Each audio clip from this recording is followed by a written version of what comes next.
you ever been on a Zoom with someone where their face is the entire camera? Yeah, I was on one earlier on. And you're like, please back up. And that is because your brain is going too close, even though they're across a camera. So what I would really recommend, measure the distance between your nose and your camera. It should be 1 arm length. So it should be the tip of your nose to the tip of your fingers, or 1.5 feet to 3 feet away.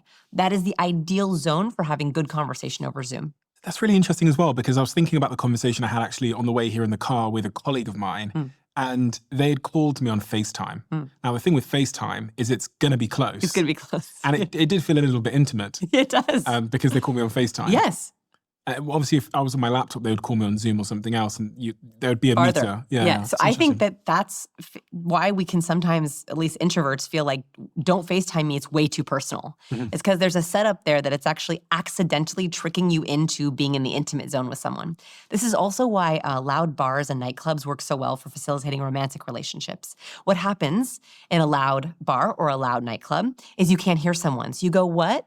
And then you get a little bit closer, and all of a sudden you're accidentally standing in someone's intimate zone, which then that cue cycle begins to kick in where you're like, well, if I'm standing within 1.5 feet from this person, maybe I should feel intimate with them, which then makes you lean in more, makes you want to touch more.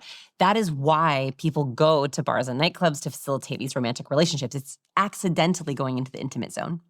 When I was younger, I've said this a few times on the podcast before, but it feels very relevant. My older brother Jason, he ordered this book called The Game by Neil Strauss. Yes.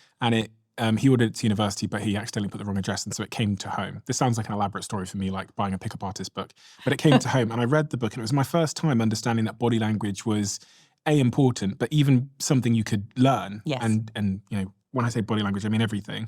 And it's interesting because now, after reading your work, I actually think maybe what I should have been aiming at was how to be more charismatic.